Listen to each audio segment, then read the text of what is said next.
Well, when you're exploring the outdoors, you may come across a wild animal or two, and you think they're hurt and in pain, but what do you do? In today's Critters Uncaged, recognizing when wildlife is in pain. We have Dr. Krista Keller here with all the details. So we're talking about how to know when wildlife is actually hurting, in pain, and what we can do about it. So what are some conditions that wildlife presents that they may be in some pain? Yeah, at the wildlife clinic, we see a whole bunch of different species, and unfortunately, a big reason why they come in is trauma. We see them hit by a car. We see them brought in by the mouths of dogs and cats, picked up by children, and you know, just a lot of traumatic injuries that we see on these animals that come in. And just like trauma with you or I, whether it's soft tissue or a fracture or something like that, we would expect that all of those conditions are extremely painful. So if we're out on a walk or hiking or something like that, and we come across an animal, but we're not sure, is it best to let it be, or what should we do? Yeah, so you can call the wildlife clinic at the U of I anytime. Our phone number is all online. You can find that there. We can help advise you, and that's going to be dependent upon the species and how far out you are. We may be the closest clinic that can provide care, but there may be another closer clinic to you. All right, I think we have some pictures here, one being of a rabbit. So, oh, maybe not the rabbit first. What is this a picture of coming here? Or maybe this is the rabbit. Oh, nope, that's an owl.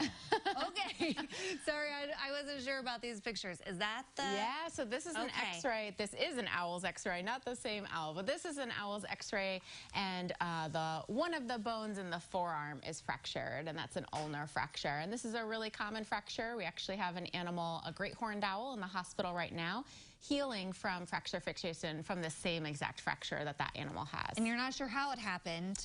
The particular owl that is in the hospital right now was taken out of the grill of a truck. And so the person driving the truck actually saw the owl swooping down, didn't really know that anything happened, but when they got out for gas, they had seen that there was an owl still kind of stuck in the grill of the truck. And so he had some bruises and you know, all over his body, but he had this big fracture on his wing. I would think that would be traumatizing for everyone involved. Anyone and everyone. Animal, human, all of us would be traumatized and painful with those conditions. Okay, so let's talk about pain management. What kind of medications do you provide these animals that are suffering? Yeah, so some of the very same medication classes that we use in human medicine. So a lot of people wake up in the morning, aches and pains, you take ibuprofen, you take acetaminophen. We are going to give that same class of medications to a lot of our patients, and that's called a non-steroidal anti-inflammatory. A lot of people also know about a lot of opioids. Maybe after a big surgery, you would have an opioid. We also use opioids for pain management. So an animal who's going into a big surgery to fix a fracture may have both an opioid and an anti-inflammatory class given to them. Yeah. Huh, interesting.